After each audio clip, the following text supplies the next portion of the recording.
WCCS 101.1 FM, AM 1160, and WCCSradio.com. Look at our county commissioners. They're all smiling and happy. They must have gotten a state budget all figured out. And all this money is just rolling into Indiana County now, and all our problems are solved. Our conversation with our county commissioners brought to you by Marcus & Mack, voted best personal injury law firm in the Best of Indiana County contest. Marcus & Mack, a law firm representing injured people. Morning, everybody. Good morning. It's good to have you all with us here today. So, overall impressions. The state budget finally does get finalized, and pretty soon you'll be able to put actual numbers, or you can actually now put actual numbers to some of the different money needs here in Indiana County. Was it everything you dreamed of? Was it everything that Indiana County needed? Shireen, we'll start with you since you're closest to the microphone. You know, the governor and the legislature has an interest in economic development, and so there were many new programs and enhancements to existing ones, and I'll just name a couple that will benefit Indiana County. $20 million for the new Main Street Matters program. Money for the historic preservation incentive tax credits, raises the cap for housing funding to help, people, agencies build affordable housing. That's very important to us. Some money for tourism, money for the Keystone Innovation Zone tax credits. That helps us as we try to make ready spots for businesses and those interested in that kind of development. So, yeah, I would say that there was a lot of good things in the budget. And like they say, nobody was completely happy. So that means that everybody got something. Yeah. That's the way I like to look at it. And we certainly did. Yeah, and you have the baseline needs, the various agencies within Indiana County, they all need funded. And Yes. So you look at those and you then allocate based upon what the state is able to give you and what you already have in the coffers, and you figure out the formula.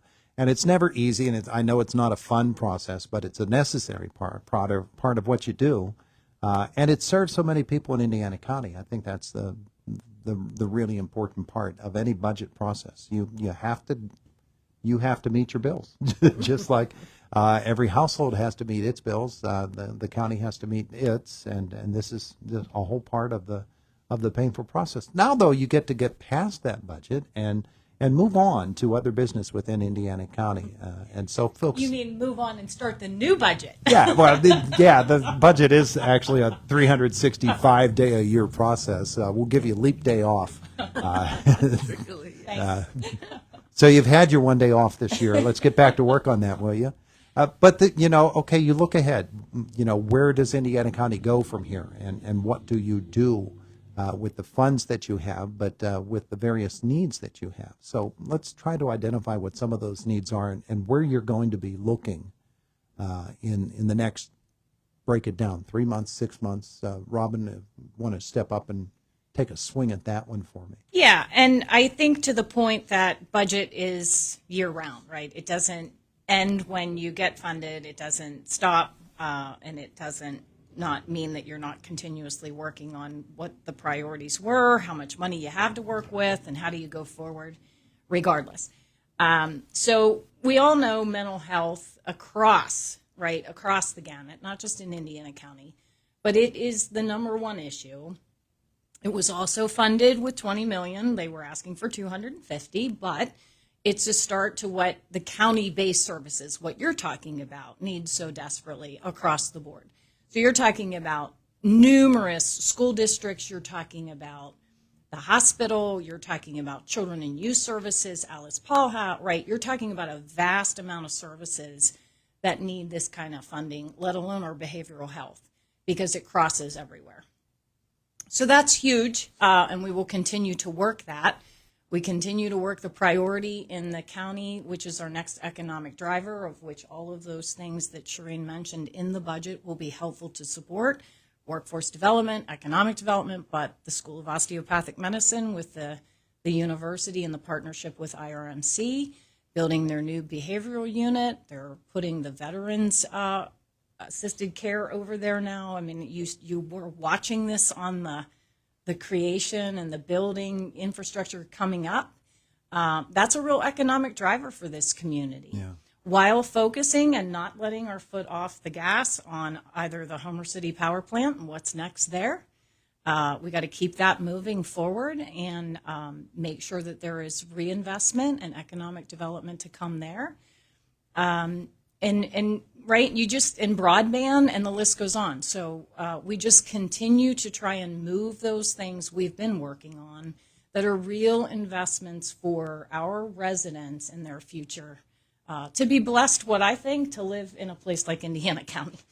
Yeah, yeah. Mike Keith, I want to ask you about something Robin just mentioned. To me, IRMC has made a couple, and IUP, IRMC and IUP especially, those two organizations have made a tremendous commitment in really uncertain economic times to look into the future and see, okay, what will be something that will put us on a more firm, stable footing.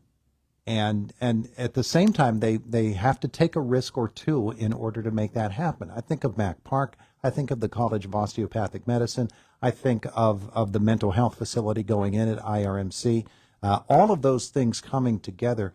There are some people and organizations that are taking some not great risk steps, but steps that do have some risk associated with them in order to bring something much more firm to Indiana County. I don't know if I'm putting that really correctly, but it's a pretty impressive effort, according to what I see. Well, Todd, you're right. And again, that goes back to true leadership.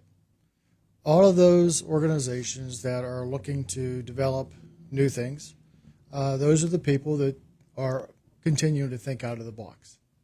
You know, if we don't build things that we think is for the best interest of our residents of Indiana County, then we stay what I call stagnant water. Stagnant water doesn't move, it stinks. Mm-hmm. We got to continue to be progressive. We've got to actually do things that, you know, we don't know what the outcomes are. Nobody knows what the outcomes are when you first start something new. But if you never start them and if you never drive them, you never will. So basically, that's what you call that. This county is moving forward, moving and progressing. Yeah. Who would ever thought that IUP would have a school that actually would develop into medicine? I mean, years ago they had population students, 14, 15,000 students, and then all of a sudden you lose a decline on it. People were truly affected in this county. You know, it was devastating. But again, those leaders, they look to the future and they look for something different to actually turn it around. And that's what I like about Indiana County. They're always looking for a new drive, and we appreciate that. Yeah. Well, the investment aspect of it, they are investing not only dollars, but they're investing in facilities, and the county, of course, it has to be a player in all of this because you can move things out of the way in order for them to do what they have to do.